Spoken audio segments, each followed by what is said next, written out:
ખબર નથી કેટલા મા બાપ પોતાના દીકરાને તથ્ય જેવા બનતા રોકી નથી શકતા અથવા તો એમને જાણ જ નથી કે એમનો દીકરો શું કરે છે। જ્યારે કોઈ એવા સમાચાર આડા આવે કે સામે આવે જેમાં એક વ્યક્તિની ભૂલના કારણે ઘણા બધા લોકોએ પોતાનો જીવ ગુમાવવાનો વારો આવ્યો હોય છે, એ પણ વગર વાકે, ત્યારે તથ્ય પટેલનું નામ યાદ આવે છે અને તેનું કામ યાદ આવે છે। કામના કારણે આપણે માણસોને, વ્યક્તિઓને યાદ કરતા હોઈએ છીએ। એક એવા માણસને યાદ કરીએ છીએ કે જેમણે હંમેશા સારું કામ કર્યું હોય, લોકોને ઉપયોગી બન્યા હોય, અને બીજા એવા વ્યક્તિ કે જેઓ પોતાને વાકે બીજા નિર્દોષ લોકોને નડ્યા હોય કે એમના જીવ લીધા હોય। આજે ફરીથી તથ્ય પટેલને એટલા માટે યાદ કરવો પડે છે કેમ કે આણંદમાં નાવલી ગામ નજીક અમદાવાદના તથ્યકાંડની ઘટના જેવી જ વધુ એક ઘટના સામે આવી છે, જેના વિશે આજે મારે તમારી સાથે વાત કરવી છે।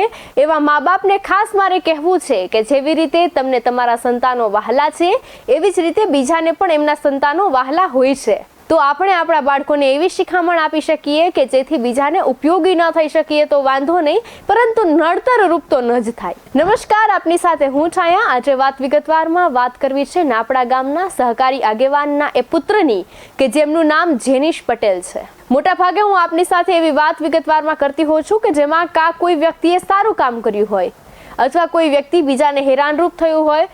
સારા કામની વાતો એટલા માટે કરવામાં આવે છે કેમ કે લોકો એવા કામ પરથી, એવા માણસમાંથી પ્રેરણા મેળવી અને કંઈક શીખતા હોય છે, કંઈક જોતા હોય છે, અને લોકોને વિશ્વાસ બરકરાર રહે છે કે ના, કોઈ તો છે કે જેઓ સારું કામ પણ કળિયુગમાં કરી રહ્યા છે, અને બીજા એવા લોકો હોય છે કે જે લોકોને નડતરરૂપ થઈ રહ્યા છે, જેના કારણે લોકોએ હેરાન થવું પડે છે।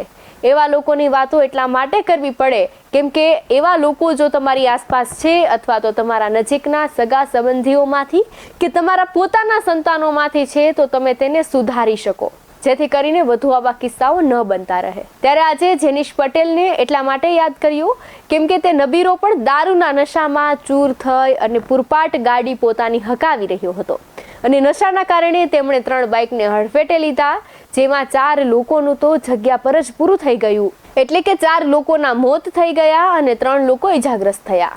જોકે અકસ્માત સર્જનાર જેનિશ પટેલને પોલીસે ઝડપી અને 3 દિવસના રિમાન્ડ મેળવ્યા છે। રિમાન્ડ પૂરા થતાં જ જેનિશ પટેલને કોર્ટમાં રજૂ કરી કોર્ટના આદેશ મુજબ આણંદની સબ જેલમાં ધકેલી દેવામાં આવ્યો છે। જેનિશ પટેલ વિરુદ્ધ માનવવધ અને પ્રોહિબિશનની પણ કલમો ઉમેરવામાં આવી છે। શું હતી સમગ્ર ઘટના તેના વિશે જો વાત કરવામાં આવે તો નાપાડ ગામનો એક જેનિશ પટેલ નામનો યુવાન છે જે લંડન અભ્યાસ કરવા માટે જવાનો હતો। જ્યારે પોતાનો પુત્ર આટલો દૂર જવાનો હોય ત્યારે માતા પિતા તેને પાર્ટીઓ કરવાની, મિત્રો સાથે હળવા મળવાની છૂટ આપતા હોય છે, પરંતુ કદાચ માતા પિતા અંજાન હશે કે મિત્રો સાથેની પાર્ટી છે એ પાર્ટી દારૂ પાર્ટી થવાની છે, ત્યાં બેફામ દારૂ પીવાના છે આ લોકો। ત્યારબાદ પોતાનો જ પુત્ર દારૂના નશામાં કાર લઈને ઘર સુધી આવવાનો છે। જેનિશ પટેલે પાર્ટી કરી મિત્રો સાથે, એમાં દારૂ પીધો, અને દારૂ પીધો એટલું પૂરતું નથી, પોતે પોતાનો હોશ ખોઈ બેસે એટલો આ દારૂ પીધો અને ભાન ન રહે એ હદમાં લિમિટ બહારનો દારૂ પીધો, અને ત્યારબાદ નાવલી ગામની નજીક 3 બાઇકને અડધી રાતે ટક્કર મારી અને અકસ્માત કર્યો, જે અકસ્માતમાં 4 લોકોના કરુણ મોત થયા અને 3 જેટલા લોકો ઇજાગ્રસ્ત થયા। અકસ્માત એટલો ભયાનક હતો કે વાહનોના ફૂંચા નીકળી ગયા હતા અને કારનો પણ કચર ઘાણ નીકળી ગયો હતો। લોકોના ટોળા રોડ પર ઉમટી આવ્યા હતા અને તરત જ પોલીસને જાણ કરવામાં આવી હતી। જ્યારે આવી કોઈ અકસ્માતની ઘટના ઘટે છે ત્યારે સૌથી પહેલા માનવની માનવતા બહાર આવતી હોય છે, એ માટે સૌ કોઈ ભેગા થયેલા લોકોએ ઇજાગ્રસ્તોને સારવાર માટે હોસ્પિટલ ખસેડવામાં આવ્યા, અને જ્યારે માનવતા બતાવતા લોકો દ્વારા આ કામ કરવામાં આવી રહ્યું હતું ત્યારે મોકો જોઈ અને અકસ્માત સર્જનાર જેનિશ પટેલ ફરાર થઈ ગયો। જ્યારે તેના પરિવારને આ વાતની જાણ થઈ ત્યારે તેમણે સમગ્ર ઘટનાને દબાવવાનો પ્રયાસ કર્યો। તેઓ એવું કહેવા લાગ્યા કે અકસ્માત સર્જનાર જેનિશ પટેલને લંડન જવાનું છે માટે તે નીકળી ગયો। જોકે વાસ્તવિકતા બિલકુલ એવી ન હતી। અકસ્માત સર્જનાર નબીરાની કારની તપાસમાં એરબેગ પર લોહીના ડાઘ મળી આવ્યા અને એવામાં કાર ચાલક ઇજાગ્રસ્ત થયો છે એવું માની અને પોલીસે આણંદની આજુબાજુની હોસ્પિટલોમાં તપાસ હાથ ધરી। જ્યારે આણંદની આઈરિસ હોસ્પિટલમાં અકસ્માત સર્જનાર નબીરો જે જેનિશ પટેલ મળી આવ્યો અને પોલીસે હોસ્પિટલમાં કડક બંદોબસ્ત ગોઠવી દીધો અને ડિસ્ચાર્જ બાદ પણ તેની ધરપકડ કરી લીધી। આ એ જેનિશ પટેલ છે કે જેના પિતા છે તે નાપાડ ગામના સહકારી આગેવાન છે અને દૂધ મંડળીના ડિરેક્ટર પદે કાર્યરત છે। જેનિશ પટેલ 2 વર્ષ પહેલા પણ સ્ટુડન્ટ વિઝા પર લંડન ગયો હતો અને થોડા દિવસો પહેલા જ પરત ફર્યો હતો।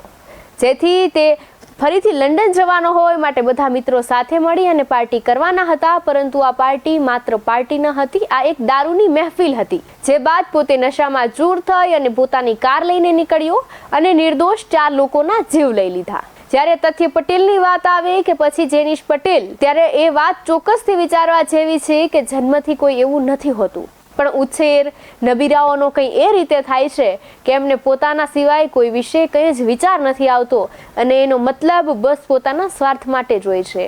કદાચ આવી ઘટના થવા પર તેનો પૂરો પરિવાર લાજવાને બદલે ગાજતો હોય છે અને બધું જ નજર સામે હોવા છતાં પણ પોતાની ભૂલ સ્વીકારતા નથી અને સમાજમાં ખોટી રીતે છવાઈ જતા હોય છે. ત્યારબાદ વાત કરવી છે પેટીએમની, કે જે તાજેતરના સમયમાં ભારતીય સ્ટાર્ટઅપની સફળતાનું સૌથી મોટું ઉદાહરણ હતી, પરંતુ હવે આ પેમેન્ટ્સ બેંક બંધ થવાના આરે આવી ગઈ છે. ભારતમાં ડિજિટલ ઇકોનોમીની ગતિ પર સવાર આ સ્ટાર્ટઅપની સફળતાની કહાની હવે નબળી પડી રહી હોવાનું કારણ આખરે શું છે? તો કે ભારતમાં સ્ટાર્ટઅપ્સની સફળતામાં રસ ધરાવતા લોકોના મનમાં આજે આવા જ સવાલ થઈ રહ્યા છે. ત્યારે પહેલા પેટીએમની વાત કરીએ. પેટીએમની પેમેન્ટ્સ બેંક નિયમોના ઉલ્લંઘન સંબંધી મામલામાં ફસાઈ ગઈ છે. કેવાયસીના વ્યાપક ઉલ્લંઘનને કારણે પેટીએમની મની લોન્ડરિંગની શંકા સર્જાઈ છે.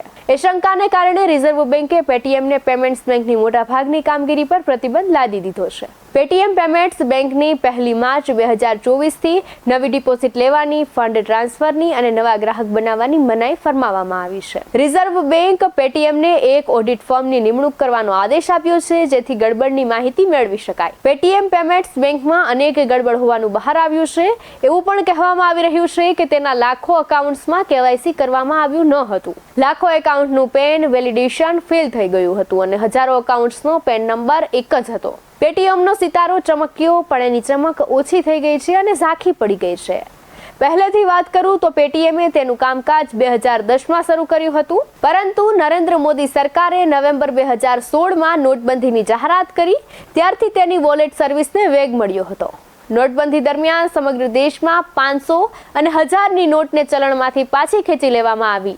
એ દરમિયાન કેશલેસ ટ્રાન્ઝેક્શનને વેગ પકડ્યો હોવાનો સૌથી મોટો લાભ છે એ પેટીએમને મળ્યો. પેટીએમની પેરેન્ટ કંપની 197 કોમ્યુનિકેશન કંપનીને થયો.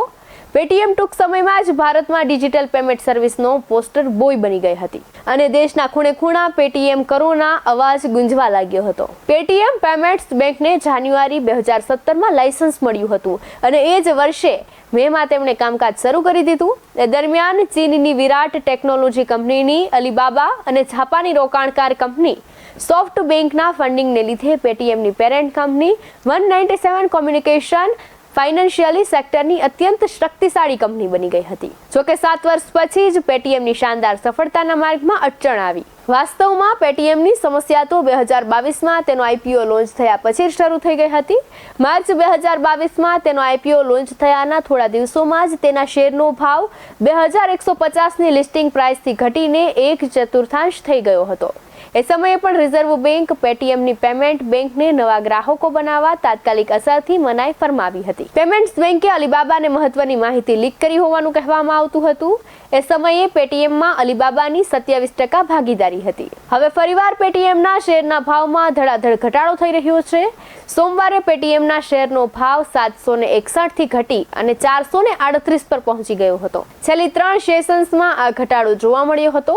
રિઝર્વ બેંકની કાર્યવાહી પછી પેટીએમની પેરેન્ટ કંપની 197 કોમ્યુનિકેશન સતત આપતા પ્રબંધન કરી રહી છે. કંપની પર મની લોન્ડરિંગની આરોપના સમાચાર આવ્યા છે અને કહેવામાં આવી રહ્યું છે કે એન્ફોર્સમેન્ટ ડિરેક્ટરોની એટલે કે ઈડી કંપનીમાં તપાસ કરી શકે છે. જોકે 197 કોમ્યુનિકેશનને આ સમાચારને પાયા વિહોણા પણ ગણાવી દીધા છે અને અર્થશાસ્ત્રી અને સ્ટાર્ટઅપના ગુરુ કહેવાતા એટલે કે શરદ કોહલીએ તેનું કારણ સમજાવતા કહ્યું છે કે પેટીએમે રિઝર્વ બેંકના કેટલાક નિયમોનું પાલન નથી કર્યું. 2 વર્ષ પહેલા પેટીએમે પેમેન્ટ્સ બેંકની બાબતે કેટલાક સવાલ કરવામાં આવ્યા હતા. કંપનીએ તેનો જવાબ પણ આપ્યો ન હતો. જે ચેતવણી આપવામાં આવી હતી એ મુજબ કંપનીમાં કોઈ સુધારો કર્યો ન હતો. તેનું પરિણામ કંપની આજે ભોગવી રહી છે. એક સડેલી માછલી આખા તળાવને ગંદુ કરતી હોય છે, પરંતુ ભારતમાં 1,15,000 સ્ટાર્ટઅપ્સ છે. અમેરિકા અને ચીન પછી સૌથી મોટી સ્ટાર્ટઅપ ઇકોસિસ્ટમ ભારતમાં છે. કેટલાક સ્ટાર્ટઅપ ચમકે છે, કેટલાકનું કદ વધે છે, પેટીએમ જેવા કેટલાક સ્ટાર્ટઅપ તેની કામગીરીને લીધે સવાલોના ઘેરામાં આવી જતા હોય છે. પેટીએમે થોડા સમય સુધી બહુ સારું પ્રદર્શન કર્યું હતું, પરંતુ ધીમે ધીમે એ પણ સંકટમાં ફસાઈ ગઈ. પેટીએમની પેરેન્ટ કંપની મુશ્કેલીમાં કેવી રીતે ફસાઈ ગઈ તે વિશે માલપાણી કહે છે કે પેટીએમ રેગ્યુલેશનના સંદર્ભમાં બહુ સંવેદનશીલ છે એવા સેક્ટરમાં કામ કરતી હતી. તેનો અર્થ થાય છે કે તે સેક્ટરમાં નિયમ કાયદા પાલન પર રિઝર્વ બેંકની ચાંપતી નજર રહેતી હોય છે. ફિનટેક કંપનીઓના રિઝર્વ બેંકના બધા નિયમોનું પાલન કરવું પડે છે. પેટીએમે નિયમોનું પાલન ન કર્યું અને રિઝર્વ બેંકની નજરમાં સપડાઈ ગઈ. ત્યાંથી તેની સમસ્યા શરૂ થઈ. પેટીએમ અને બાયજૂસ મુશ્કેલીમાં ફસાય એ પછી કેટલાક લોકોએ દેશની સ્ટાર્ટઅપ સિસ્ટમ બાબતે શંકા વ્યક્ત કરી છે. તેમનું કહેવું છે કે દેશમાં આ સિસ્ટમ નિષ્ફળ સાબિત થઈ રહી છે. જોકે નિષ્ણાંતો આ પ્રકારની આશંકાઓને ધરમૂળથી ફગાવી દેતા હોય છે. સ્ટાર્ટઅપના ગુરુ કહેવાતા એટલે કે શરદ કોહલી ફરીથી કહે છે કે એક બે સ્ટાર્ટઅપ કંપનીની નિષ્ફળતાના સમગ્ર સિસ્ટમની નિષ્ફળતા ન ગણાવી શકાય. એવા ઘણા સ્ટાર્ટઅપ્સ છે કે જે ભારતમાં અને પરદેશમાં પણ મજબૂત શાખ બનાવી રહ્યા છે. સ્ટાર્ટઅપ બિઝનેસમાં સફળતાનો દર 30 થી 40% હોય છે.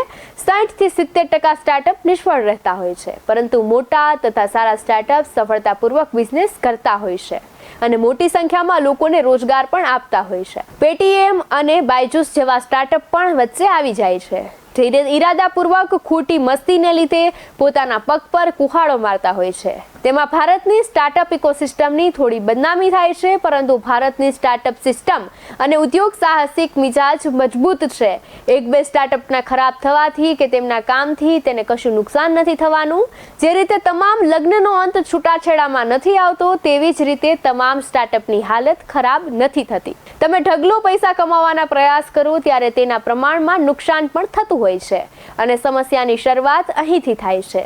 ત્યારબાદ હવે બીજા મુદ્દા પર જતા પહેલા મારે તમને એક વિડીયો સંભળાવવો છે, ત્યારબાદ આગળની વાત કરીએ. જલારામ ભગવાનને બનાવી દીધા, જલારામ બાપા. આ પેલો સ્વાઈ બાબો કઈનો છે ખબર નહીં, સ્વાઈ બાબાને ભગવાન બનાવી દીધા. સ્વાઈ બાબા આપણો છે જ મુસ્લિમ છે.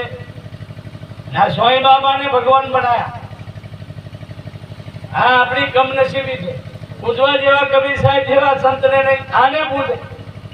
આ બધી આપણી જે પંથા પંથીની ભડાગોળ છે ને, એટલે મૂળ જગ્યાએ આપણે પહોંચ્યા નથી. તમે જે આ વિડીયો સાંભળ્યો તે કાલોલના ધારાસભ્ય ફતેહસિંહ ચૌહાણનો છે કે જેઓ જલારામ બાપા અને સાંઈબાબા વિશે ભાષણમાં વાંધાજનક શબ્દો બોલી રહ્યા છે. કદાચ તેઓ એ ભૂલી ગયા છે કે તેઓ અત્યારે જાહેરમાં બોલી રહ્યા છે. એ પણ એવા બે સંતો વિશે બોલી રહ્યા છે કે જેમને ઘણા બધા લોકો સાક્ષાત ભગવાનનું સ્વરૂપ માને છે. બોલેલા શબ્દો એવા હોય છે કે જ્યારે તમે એકવાર બોલી જાઓ છો તો તેને પાછા નથી લઈ શકાતા. જ્યારે કંઈ લખવામાં આવે છે તો તમે લખાણમાં સુધારો કરી શકો છો, પણ તમે એકવાર બોલી દીધા પછી એ વાક્યમાં, એ શબ્દમાં કે રચનામાં કોઈ પણ જાતનો સુધારો નથી કરી શકતા. કદાચ કાલોલના ધારાસભ્ય આ વાત ભૂલી ગયા અને પોતાના અંગત મંતવ્યોને પોતે ભારતીય જનતા પાર્ટી સાથે જોડાયેલા છે અને જાહેરમાં લોકોની વચ્ચે બોલી રહ્યા છે એ વાતને ભૂલીને અંગત મંતવ્યો વીરપુરના જલારામ બાપા અને સાંઈબાબા વિશે ભાષણમાં એવું બોલી ગયા કે ઘણા બધા લોકોની લાગણી દુભાઈ, જેની સામે ઘણા બધા લોકોએ વિરોધ પણ કર્યો અને રઘુવંશી સમાજ અને 18 વર્ણના યુવાનો રોષે ભરાણા. કેમ કે જાહેરમાં ફતેહસિંહ ચૌહાણ એવું બોલી રહ્યા છે કે સાંઈબાબા એ હિન્દુ ધર્મના નહીં પરંતુ મુસ્લિમ ધર્મના બાબા છે. ઘણા બધા લોકો એવા પણ આક્ષેપ લગાવી રહ્યા છે કે ચૂંટણી આવતા જ ભાજપ ઘણી બધી વખત કોમવાદ ઊભો કરી દે છે. ત્યારે રોષે ભરાયેલા યુવાનોમાંથી રઘુવંશી શક્તિ સંઘના પ્રમુખ એવા પ્રિન્સ રઘુવંશી શું કહે છે, આવો સાંભળીએ એમને. હાલમાં સોશિયલ મીડિયામાં કલોલના ધારાસભ્ય ફતેહસિંહ ચૌહાણનો જલારામ બાપા વિશે અભદ્ર ટિપ્પણી કરતો વિડીયો વાયરલ થયો છે. તે માટે સમગ્ર રઘુવંશી સમાજ તેમજ 18 વર્ણના તમામ જલારામ ભક્તોની લાગણી દુભાઈ છે. તે માટે RYS સંગઠન વતી તેમજ સમગ્ર રઘુવંશી સમાજ તરફથી અમારી લાગણી અને માગણી છે કે ફતેહસિંહ ચૌહાણ બની બેઠેલા ધારાસભ્ય વીરપુર આવી અને જલારામ બાપાની માફી માગે. જો આવું બની બેઠેલા ધારાસભ્ય દ્વારા કરવામાં નથી આવતું તો આવનારા સમયમાં RYS સંગઠન દ્વારા સમગ્ર ગુજરાતમાં વિરોધના સ્વર ફળી ઉઠે તો નવાઈની વાત નથી. વિડીયોમાં બની બેઠેલા ધારાસભ્ય એવું કહે છે કે જલારામ બાપાને ભગવાન બનાવી દીધા. તો ભાઈ સાંભળી લ્યો, વીરપુરના પાદરમાં જલારામ બાપાના અનેક પરચા ભક્તોને મળી રહ્યા છે અને અમે અમારા બાપને ભગવાનનો દરજ્જો આપીએ છીએ. તમે તમારા બાપને ક્યાંક ને ક્યાંક ભગવાન નહીં માનતા હોય, તમારી પેઢીના સંસ્કાર હશે એવું મારું સ્પષ્ટ માનવું છે. સાથે જ અન્ય યુવાન પણ ઘણા બધા રોષે ભરાયેલા છે, જેમાંથી એક યુવાન પણ ઘણું બધું કહી રહ્યો છે. સાંભળીએ એમને.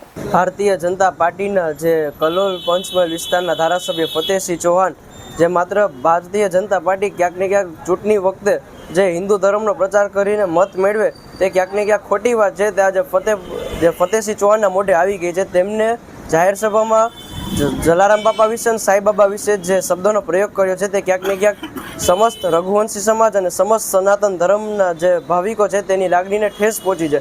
ક્યાંક ને ક્યાંક ભારતીય જનતા પાર્ટીએ ધારાસભ્યોને ત્વરિત હકાલી કાઢવા જોઈએ અને ફતેહસિંહ ચૌહાણે વીરપુર આવી અને શિરડી જઈને બેયને માથું ટેકી અને સાથે સાથે ભક્તોની પણ માફી માગવી જોઈએ. અને મારો CR પાટીલ અને માનનીય મુખ્યમંત્રી શ્રી ભૂપેન્દ્રભાઈ પટેલને અનુરોધ છે કે આ ધારાસભ્યો સામે કાયદેસરની કાર્યવાહી કરવામાં આવે અને આગળ જતા જે ધારાસભ્યો આવી ટિપ્પણીઓ આપે તેમને જો તેમની સામે રઘુવંશી સમાજ અને સનાતન ધર્મ વિરોધ કરે તો તે નવાઈની વાત નથી. ઘણી વખત એવું થતું હોય છે કે જાહેરમાં ભાષણ કરતી વખતે આવેશમાં આવી જઈને ઉચ્ચ પદાધિકારીઓ કે નેતાઓ શું બોલી જતા હોય છે, કદાચ એમને પણ નહીં ખ્યાલ રહેતો હોય. અને કંઈક આવું જ થયું છે કાલોલના ધારાસભ્ય ફતેહસિંહ ચૌહાણ સાથે. જોકે હાલ તો CR પાટીલે ધારાસભ્યને ઠપકો પણ આપ્યો છે તેવું પણ સાંભળવા મળી રહ્યું છે. અને જો ધારાસભ્ય માફી નહીં માંગે તો ગુજરાતભરમાં યુવાનો અને રઘુવંશી યુવા શક્તિ સંઘ વિરોધ પ્રદર્શન કરશે તેવી પણ ચીમકી ઉચ્ચારી છે. જોઈએ કે શું થાય છે. આ સાથે જ વધુ અપડેટ માટે જોડાયેલા રહો BS9 TV ન્યૂઝ સાથે. આવી જ રીતે મળતા રહીશું વાત વિગતવારમાં. નમસ્કાર.